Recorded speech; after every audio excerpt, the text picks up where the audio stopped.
we will call the City of Peru Common Council meeting for April 7th to order. Please stand for the Pledge of Allegiance led by Councilwoman Cheryl Lee. Invocation by Pastor Rod Carell.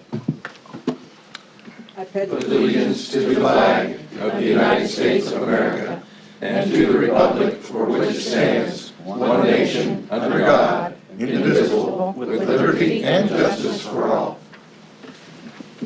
Heavenly Father, we come to you and thank you for this day. Thank you for the blessings of your hand upon us and on our city. We ask, God, that you continue to do that and bless us. And Lord, we just need you. And we ask, God, for your wisdom, guidance, and direction tonight for this meeting. Be with our city leaders. May your hand be upon them. Father, guide and direct their steps. In Jesus' name, amen. Amen. Roll call. Alley. Here. Goff. Here. Greer. Here. Guston. Here. Crosskoff. Here. Lee. Here. Torrance. Here.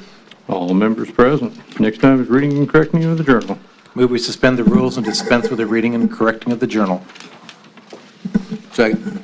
Has been moved by Councilman Crosskoff, second by Councilman Goff, to suspend the rules and reading and correcting of the journal. All in favor, signify by saying aye. Aye. Opposed? Motion carries. Communications. Phyllis. Okay, I'd like to report on our Civic Center. 89 people used the center last month. She had 5 parties, and she returned $134.07 back to the city. About all I have to say on that. Okay. Mr. C, building and zoning update, please.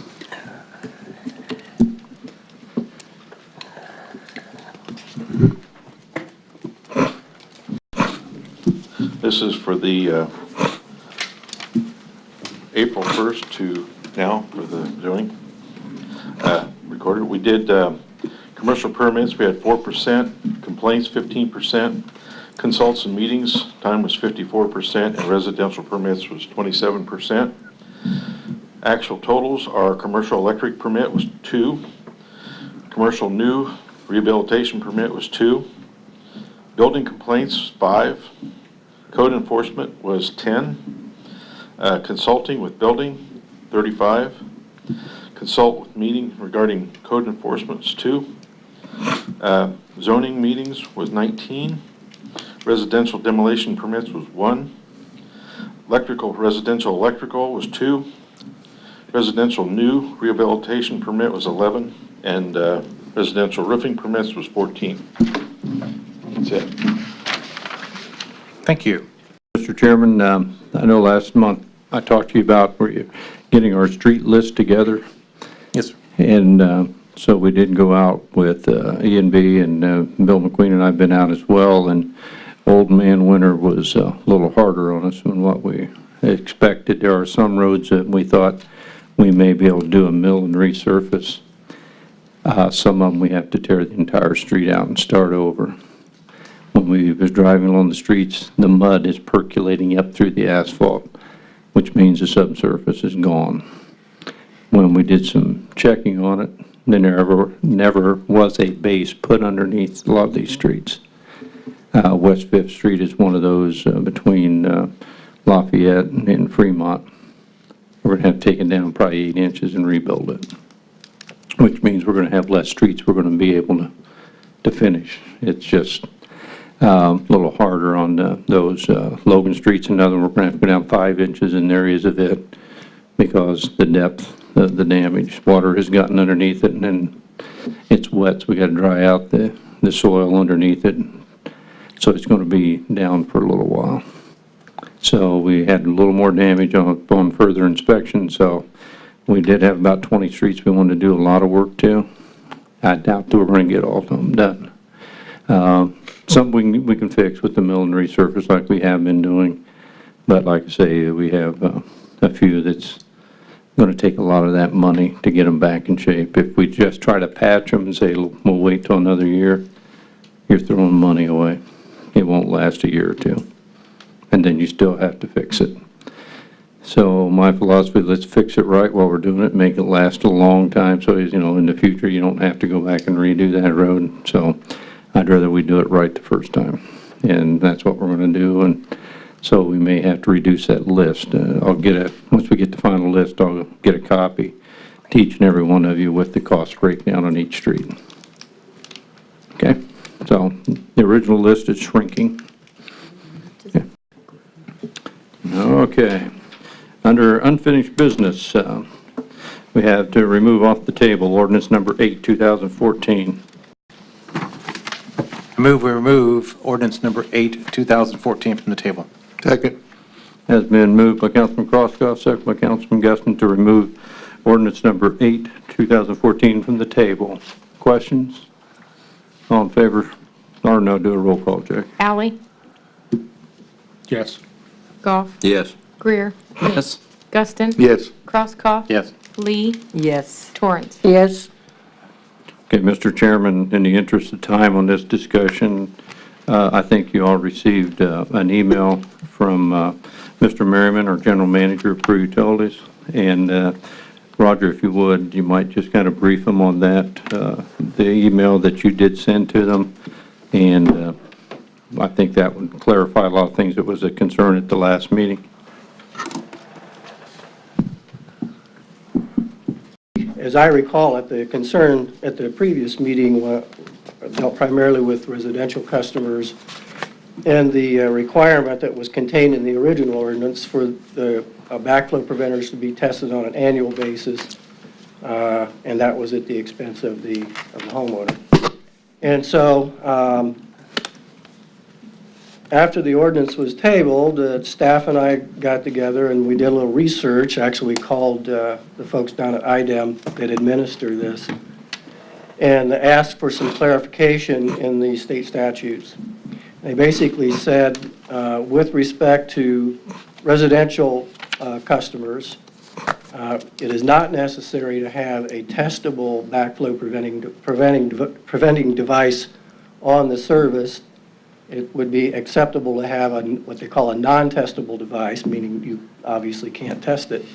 And that would be sufficient for those types of installations. And so we did get that in writing from the folks at IDEM. And so the ordinance has been amended to reflect that change, that residential customers will not be required to perform the annual backflow preventer check. Can you refresh the council's memory? Why did this come up to begin with? Why was this? Well, first of all, there's a state statute that requires all water systems to have a backflow prevention and cross connection prevention program. And in the case of cities and towns, we need an ordinance so that the utility or the city or the town can enforce the state statute. We did not have an ordinance. We have a program. We've had a backflow prevention program for several years, but we didn't have the ordinance. And that was one of the things that the IDEM water inspector noted the last time they were here about 6-7 months ago, that we did not have an ordinance on file. So that prompted the drafting of the original ordinance. So, because when I called IDEM and asked them specifically about if residents are required, they said that there's nothing specifically requiring residents to get backflow preventers unless they have an irrigation system or an auxiliary water system where that has a pump that could push water back into the city supply. Right. I called Kerry Smith. He's the Waterworks Director at Lafayette. And you guys said last time that took the Lafayette ordinance. Yeah. And that's, yes. Kerry Smith told me that they don't put backflows on residents. And he said that he used to work for a company in West Lafayette. It was a private company, and they were putting backflow devices on people's meters, and that their water heaters, they had problems with people's water heaters exploding because of the pressure. And they went back and they retrofitted a bladder tank on a lot of these homes to relieve that problem. I don't know. I don't recall if he said that the company took that expense or was the homeowner. I believe it was the homeowner that took that expense. He said that it would cause a lot of problems in some people's homes. They didn't have room in the basement. They had to actually knock out part of their basement wall to make room for a bladder on their, and when I called Lafayette, South Bend, Fort Wayne, and IDEM, and every one of them told me that they aren't putting, they're not requiring backflow preventers on all residents. The only time they require, like I said, backflow preventers on residents is, so the way I understood it last time is that we would be putting backflow preventer devices on every residence as the meter needs replaced. Yeah, yes, and that will continue. We'll continue that program. What would that cost, Roger? They're between $15 and $25. We've got about a third of the residential customers have those on now. Oh. They already have them on. So we're just trying to be proactive. They say they don't require it now, but we know, we feel pretty certain that they're going to tighten the rule up in the future. So for a minimal investment on the part of the water utility, we'll have everybody, eventually we'll have everybody, all of our customers will have backflow preventers. That wasn't what I believe was presented to us last time, that it was a optional program that we were adopting. No, I think the ordinance last time said everyone was required to have them on. Mm-hmm. Yeah. And as a matter of fact, as you mentioned, we took Lafayette's ordinance, and if you read their ordinance, it basically says that everyone should have the backflow preventers. So if they're choosing not to have residential customers that have backflow preventers, then they're violating their own ordinance. I mean, I talked to Kerry Smith personally, and Kerry Smith is the director of the waterworks, and this is what he told me. Yeah. So we talked to them as well, and his defense was, well, I just started. He told me that he had been working as the director since 2002, and that he had worked for the water utility in West Lafayette before going to that. So I guess we're getting two different stories.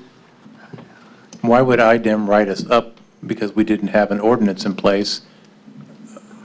And then they tell Gabe that we don't have to have one. It didn't come to some, I mean, you called them specifically about who was going to pay for the cost. No, what we called them about was, is it necessary to have for residential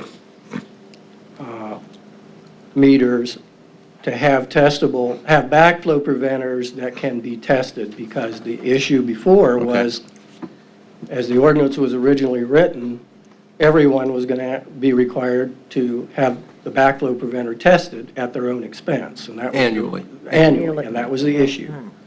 So the question was, is that required, does the state require that on residential customers? The test. The test. A backflow preventer that was testable, therefore, needed to be tested annually. And the answer was no.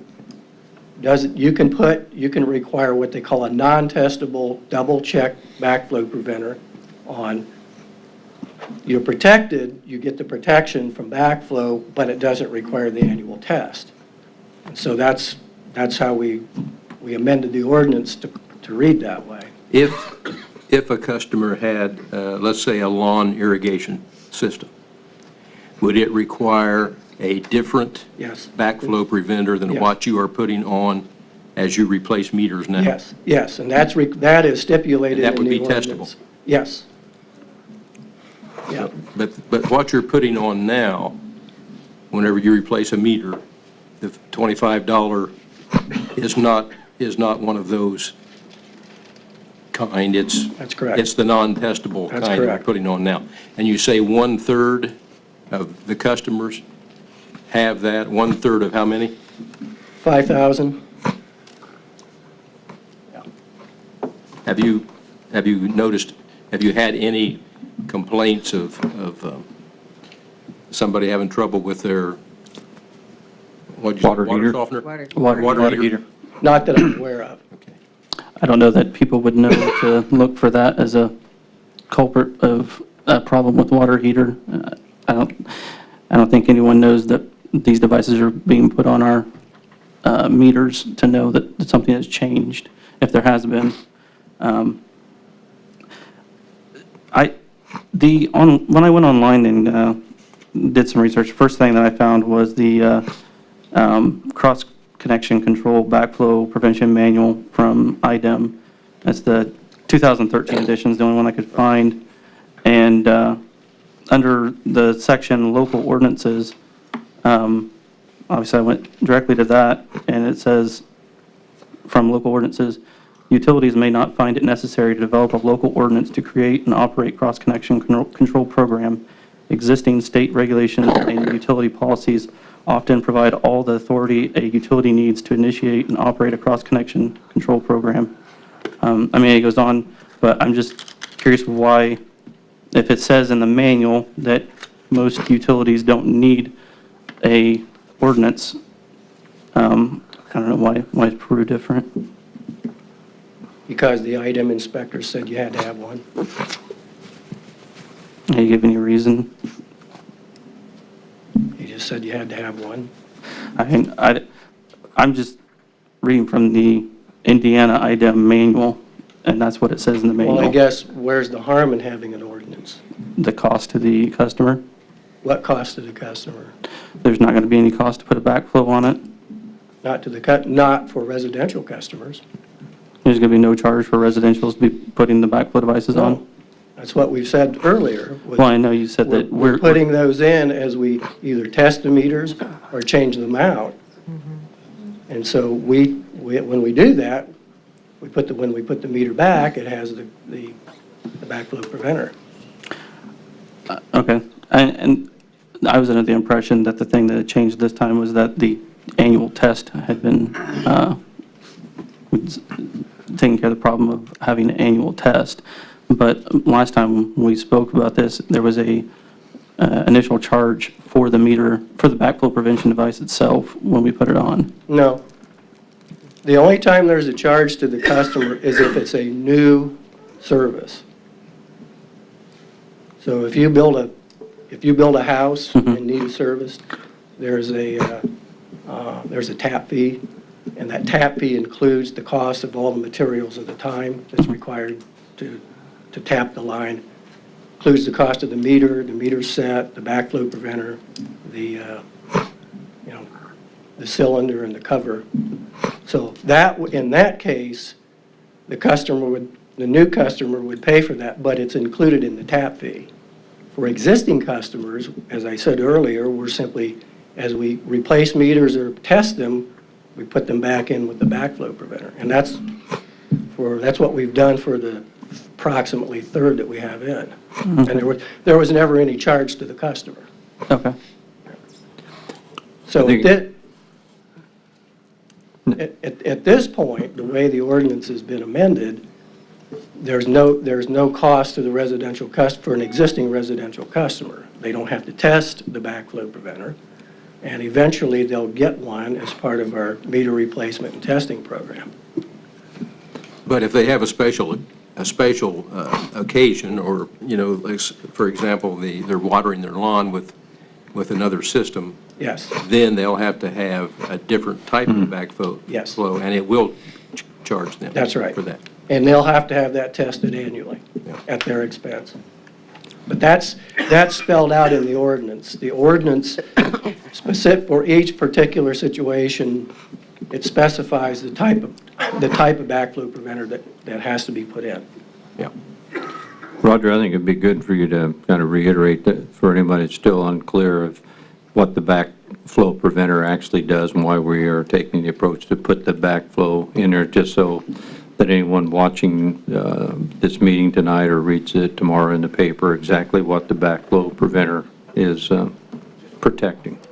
Well, what it's intended to do is keep potentially contaminated water on a customer's premises from getting back into the city system and contaminating that. And you could have a situation where people use water in a separate process system that's under pressure, let's say higher pressure, for example, than what you might have in the city system. And you may have a situation, could have a situation where that higher pressure water contaminated would flow back into the city system. What the other thing the ordinance does as well is it prohibits, it regulates and/or prohibits cross connections to where you actually have a physical cross connection between a customer's on-site water system and the city's water system. So it prevents that from happening. So it's merely designed to protect the safety of the public water system, is what it's designed to do. You could have a situation, where, as I said in the previous meeting, could have a situation where you have somebody that might want to do harm, and it's relatively easy to set up a little pressure system in your basement for a couple $100. And back pressure, you could overpressure the city system. And so with a backflow preventer in there, that prevents that from happening. I would think somebody that knows enough how to build such a device could overcome a backflow preventer. Well, they'd have to go out in the street or the curb lawn and open up the pit and physically get down in there and take it out. I mean, they could do that, I suppose. Isn't that called terrorism? That's what it's called, yeah.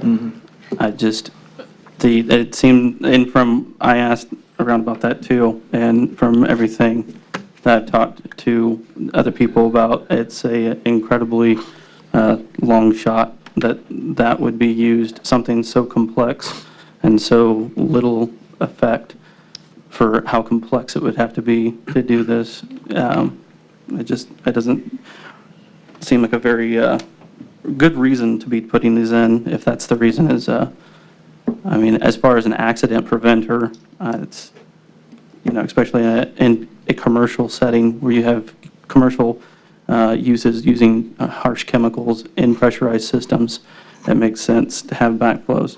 As far as in a residence, using a residential tap for a terrorist attack is, I don't know, it seems so far-fetched to me. So, but that's my opinion. How much is the taps costing the utility company? Or the backflow preventers? Oh, the backflow, $25.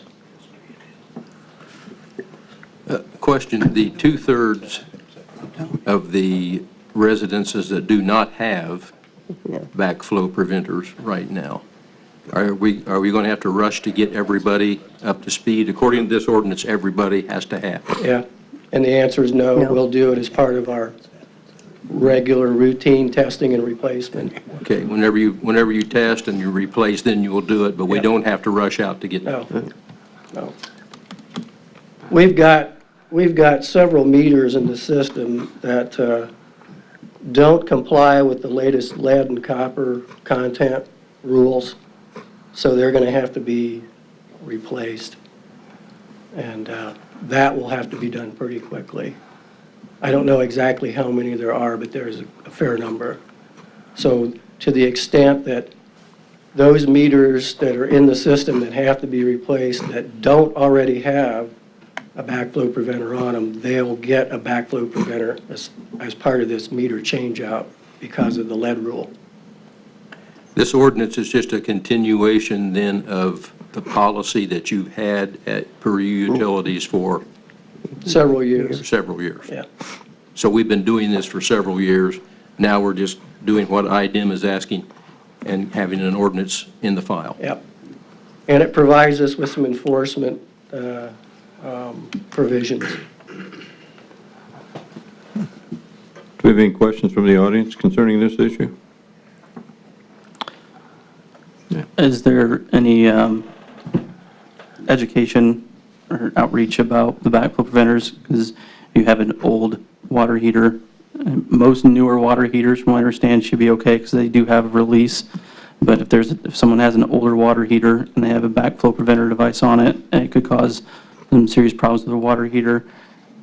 Is there any notification to a customer that things are changing in their water supply system that could affect them? To my knowledge, we have not done that at this point. And as I say, we've got about a third of the meters that have these. To my knowledge, we've never had any complaints. It's not to say somebody hasn't and they just never bothered to ask us, if there's a problem on our side. Right. Are we placing a new burden on our commercial customers? Pardon me? Are we placing a new burden on our commercial customers? Depends on how you look at it. Well, burden being money. Is it going to cost them some money? Yeah. Yes, it will. Is it required by state statute? Yes, it is. We don't know what that is. Pardon me? We have no idea what that's going to be. Depends on the device. How many people have them now? How many commercial customers have them? I don't know.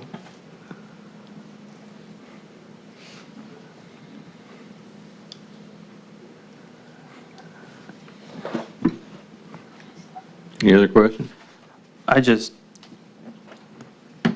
to me, I would like to know why Peru is an exception, given the backflow prevention manual that is on IDEM's website. Haven't had much of an answer other than because they said so. Governments usually have a way of That's saying usually that. a Yeah, because they said I so. kind That's of heard usually a that in pretty this good room before reason when too. they write you up in your report, and then they call you and say, what kind of progress are you making with getting that ordinance passed? So ultimately, it's my responsibility to make sure that we comply with what the state requires. Yeah. So that's all I'm trying to do here. I know when I talked to IDEM, the guy I talked to said that he tries to follow news stories about these, and he had some concerns about Peru's, but he said he wanted to get a Peru Tribune, but he thought the price was ridiculous, so he wasn't going to get it to find out what was We in must it. not have been too worried about it then. No, that's true. That's also on his own time, his own money. He keeps up on these things on the side, too. I don't think he was required to. They can go online. I don't think that article is online, or I don't know, maybe you need a subscription. Let me ask you a question, not of the council or of Roger, but those in attendance. You've heard this discussion. As resident city of Peru, do any of you have a concern about the backflow preventers being put on at no cost to you for the prevention of the water system as Roger outlined? As residents here, do you see any? Which last time we had this conversation, when we talked about the utility company taking on a cost, that it's never not without an impact to the customer. I know when last time we talked about getting an annual testing and somehow doing that through the utility company and saying, well, you're not going to see that cost on your bill. And I believe other members in here mentioned that, well, you will see that cost on your bill because the utility has to make up the cost, through some means, and the only means they have is through the customer. Do you have any concerns? Yes, sir. You want to state your name, please? Brad Clemens. Okay. My main concern would be about the water heater damage and whether or not a bladder tank is required.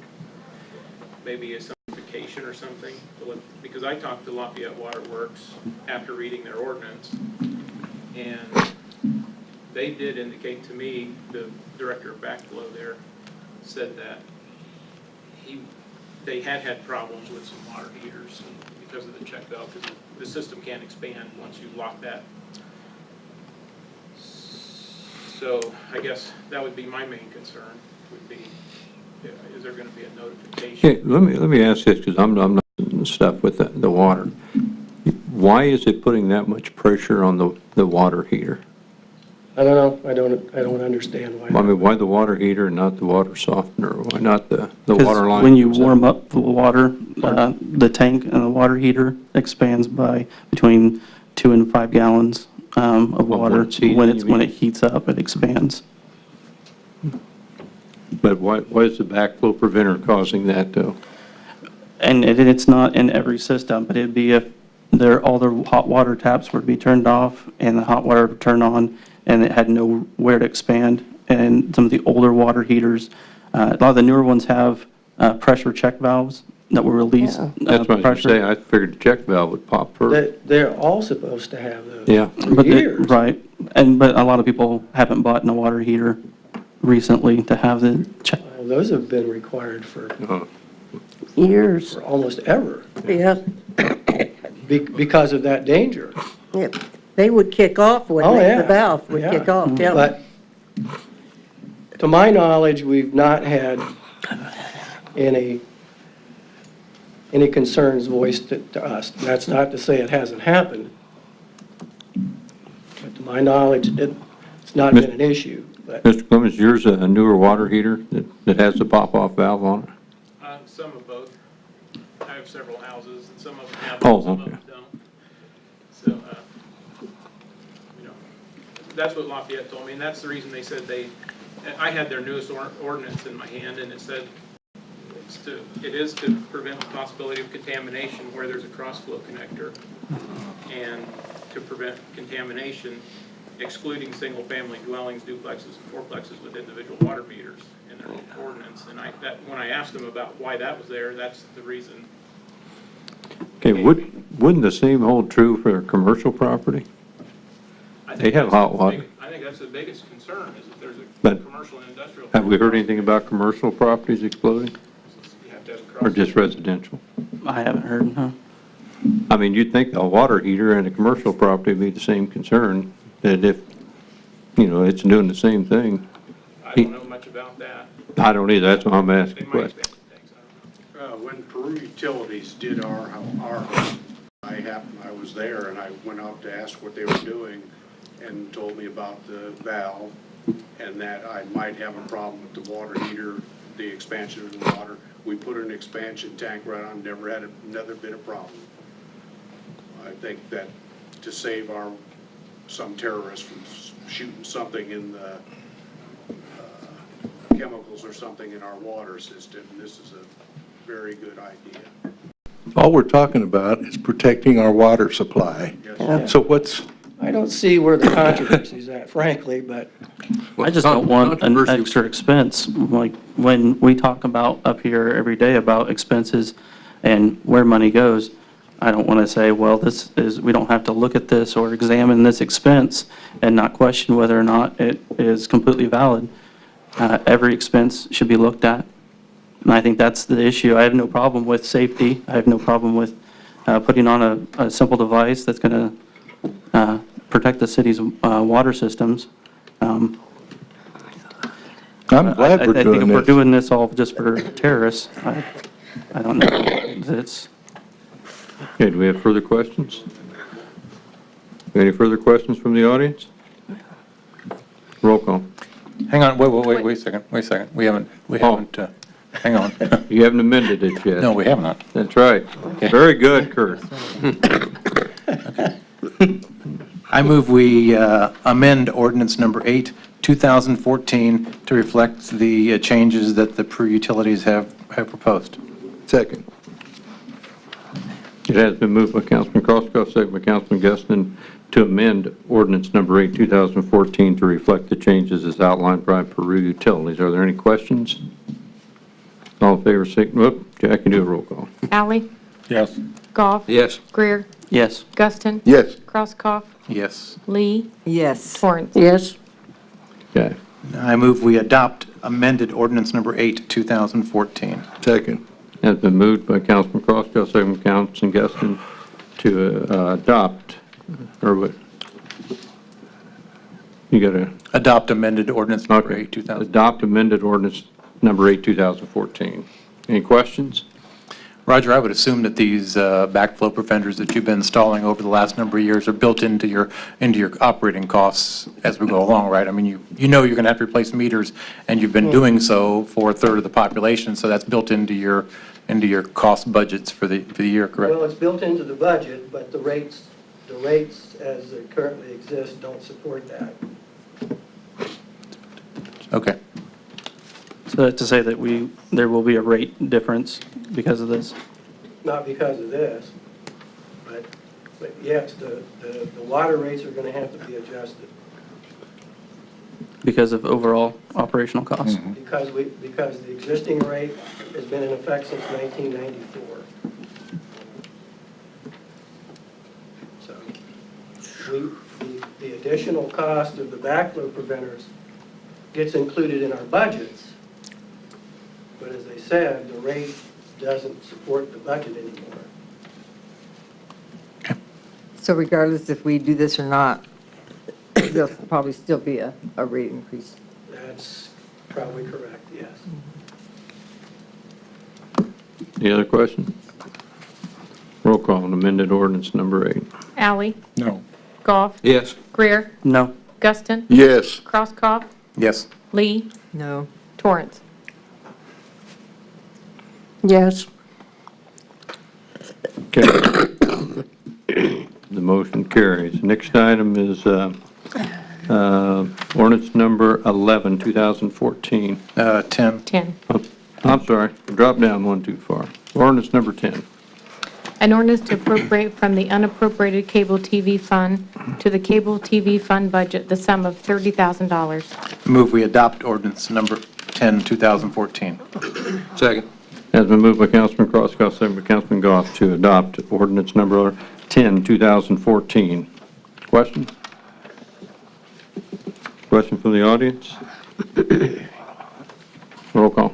Alley, Yes. Goff, Yes. Greer, Yes. Guston. Yes. Crosskopf, Yes. Lee, Yes. Torrance. Yes. Okay. Motion carried. Now we'll go to ordinance number 11.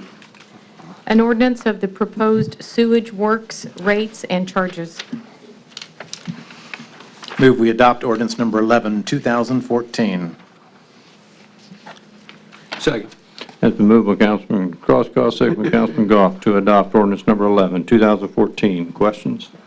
This is the one we had the public hearing about. It's going to reduce the rates, right? Okay. Yep. Well, Roger, Yep. need any other clarification on it? Okay. Do we have any questions from the audience?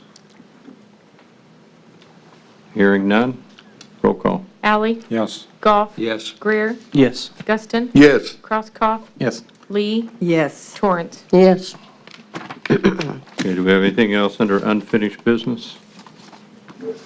Seeing none, we'll move to new business. First item, that amended ordinance we've already taken care of, so we can take that off the agenda.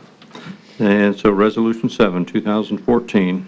A resolution establishing rate tracking factor for the municipal electric utility of the city of Prue, Indiana. Move we adopt resolution number 7, 2014. Second. Has been moved by Councilman Crosskopf, seconded by Councilman Goff, to adopt Resolution 7, 2014. Questions? You have anything to add, Mr. Mayor? Just the quarterly tracking factor for the electric utility. Any questions? Questions from the audience? Roll call. Alley, Yes. Goff, Yes. Greer, Yes. Guston, Yes. Crosskopf, Yes. Lee, Yes. Torrance. Yes. Motion carries. The next item is Resolution number 8, 2014. A resolution authorizing application submission and local matching commitment. Move we adopt resolution number 8, 2014. Second. Has been moved by Councilman Crosskopf, second by Councilman Guston, to adopt Resolution 8, 2014. Any questions? This is on the library project. Those of you in attendance at 5 o'clock, you've heard the discussion on this. It's for the improvements to Peru Library. We will be the pass-through on these funds. What they are asking for, and Barry, you can come up and speak for a moment if you like. You're asking for $400,000 in Okra grants, is that correct? That is correct. Okay. And so that is, they want to make the facility more usable. It's basically ADA compliant, making sure the elevator is operational and making sure that the patrons of the library can use the library to its full advantage. I'm in full support of their efforts. I think it's something very deserving, and they've been fighting this battle for a number of years, and hopefully this grant will pass and they will be able to do some of the improvements that they need to do to that facility. Do you have anything else you'd like to add? Stated very well. Anyone in the audience? I just have one comment. I regret we couldn't get the total renovation done for you. I know you guys wanted to have it done, and you had supported that effort. But we just couldn't pull it together, so we had to pull back to go for a partial renovation. But it will be a significant one. Do you have a feeling on how successful you're going to be on the grant application? There's, what do you say, 17? Yeah, 17. Different entities going after it. 4 will be awarded. So it is very competitive. If you just based it on need, I think we're definitely in the top 4. But there's a lot of factors that go into it, and we've done everything we can to increase our chances. We're putting everything we got into this one. Hopefully get it the first round. Well, I think the public hearings you had, both public hearings, you had full houses on both of those, so you have a lot of community support as well. So you guys have done a great job on putting it together. Yeah. Barry, you could invite him down to ride that elevator. That might help out. Cheryl and me went down. You might have to elect a new councilman. Cheryl and I went down that last meeting and stopped 2 times, and I said, I'm getting off. And that gal that was the one there, she got us going, holding on to the button all the way in there. So I never so glad to see the floor in all my life. We all know how much you love elevators to begin with. So, getting you on that elevator was quite a surprise there. Do we have anything else from the council? Roll call. Alley? Yes. Goff? Yes. Greer? Yes. Guston? Yes. Crosskoff? Yes. Lee? Yes. Torrance? Yes. Motion carries. Next item is ordinance number 12, 2014. An ordinance of the Common Council of the City of Prue, Indiana, amending ordinance number 1, 2000, rules and regulations for the government of the Common Council, and repealing all prior ordinances, resolutions, rules, and regulations pertaining thereto. Move we consider ordinance number 12, 2014. Second. Has been moved by Councilman Crosskoff, second by Councilwoman Lee, to consider ordinance number 12, 2014. Roll call. Alley? Yes. Goff? Yes. Greer? Yes. Guston? Yes. Crosskoff? Yes. Lee? Yes. Torrance? Yes. Move we adopt ordinance number 12, 2014. Second. Has been moved by Councilman Crosskoff, second by Councilwoman Lee, to adopt ordinance number 12, 2014. Questions? Jenny, do you have anything on, is this one you submitted on the changes in the zoning? No. Who was it to submit, pardon me? Okay. Go ahead. I'll ask my question later. Okay. Actually, this is an ordinance that was put together or that was asked to be changed. Isn't there a group of individuals that goes through, that was asked to go through these ordinances and there was Yep. changes that Yep. need to be made? Is this one that came from This that is meeting? one of those ordinances, Okay. and in there are a few, like one of the things says that I'll mail out the meeting notices by mail. Well, we just changed that to, they're made available by email in my office or by U.S. mail. And then there was it said at 6 p.m. was it Central Time?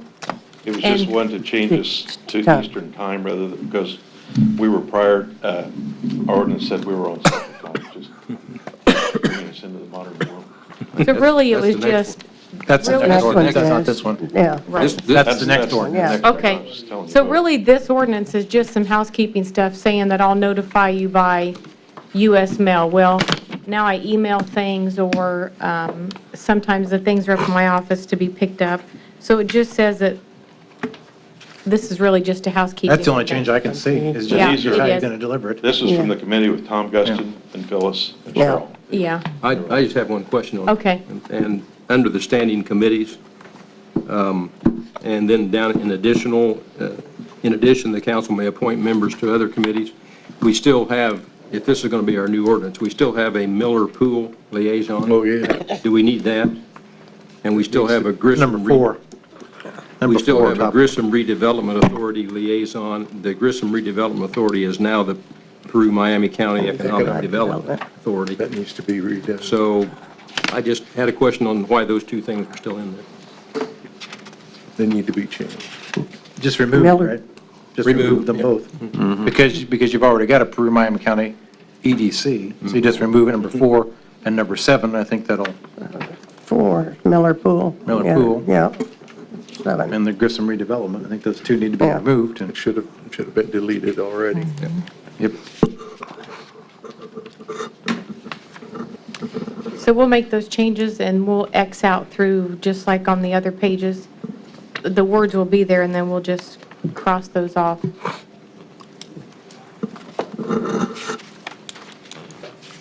Good guy, Steve. And we'll just put in the minutes that Jackie will strike those from ordinance number 12, 2014, if that's okay with you. Okay, any other questions? Questions from the audience? Roll call as corrected. Hallie, Yes. Goff, Yes. Greer, Yes. Guston, Yes. Crosskoff, Yes. Lee, Yes. Torrance. Yes. Okay, motion carries. All right, next time is ordinance number 13, 2014. An ordinance amending ordinance number 46, 1961, an ordinance to establish a uniform time for the city of Peru, Indiana. Move we consider ordinance number 13, 2014. Second? Who seconded that? Okay. Been moved by Councilman Crosskross, second by Councilman Greer to consider ordinance number 13, 2014. Roll call. Allie, Yes. Goff, Yes. Greer, Yes. Guston, Yes. Crosskoff, Yes. Lee, Yes. Torrance. Yes.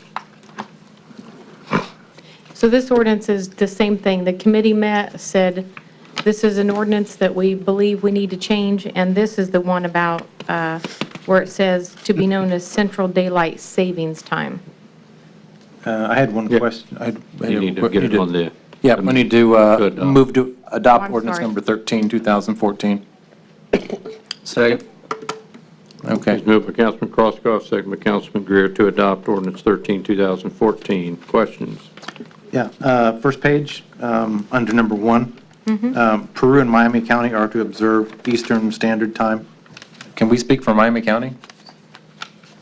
We can't set, No, we can't set them. Well, I mean, it says think- is Peru that and Miami wording that County, was already so- in there, Danny? Was Miami County already in the old? Yeah, that's how it reads in the old one. I'm just asking, it says Peru and Miami County, we can't set rules for them. Yeah, just, the old one said just City of Peru. Yeah, the old one, just City of Peru. No, we can't set it for Miami County. We don't- Right. I mean, strike same that. thing. No, I know, I understand, I Yeah. just, should that phrase be changed? Shouldn't be. Okay. I would just say the City of Peru. City, yeah. Can we change that back to City of Peru, Indiana, and take out Miami County? Yes, sir. Somebody might be upset over there, so. So we don't want to set precedent for them.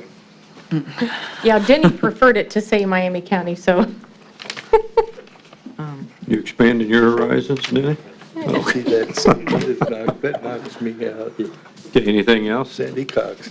Okay, so take out this and then we'll redo Any that. questions from the audience? This is Lyman Bond. Roll call. Yep. Oh, Kurt has I just- something else. Another question was, if Congress in their infinite wisdom again decides to change when daylight savings starts and stops, we're going to have to change this ordinance again. So should it even specify what day of the month it starts, or should it just be as established by daylight savings time? Because if you're saying the second Sunday in March and the first Sunday in November, they may have a whim and Right. change it again, which they did about 3 years ago. They may It would change a just lot be of things there. as established by, Whoever established. I'm just bringing up a point, of an ordinance after changing the, Why is it the simplest things just really get us? I would say, if you leave it alone, it's very explanatory, and if we need to change it later, I mean, Okay. it's a simple vote. I mean, that's my opinion, you're voting on it, but that'd be my That's fine. opinion on it. Anything else? No? Anything else from the audience? Roll Kenny, you call. want to stand up for your ordinance? No, you don't, do you? Roll call, Jack. Ally, Yes. Goff, Yes. Greer, Yes. Guston, Yes. Crosskoff, Yes. Lee, Yes. Torrance. Yes. And on that note, Okay. do we have anything else to come before this body? Anything from the audience anyone would like to bring up? Notes. Oh, I thought you had your finger up there, Chad. If not, a motion to adjourn to be in order. So moved. Okay, all in favor signify by saying aye. Aye. We're out.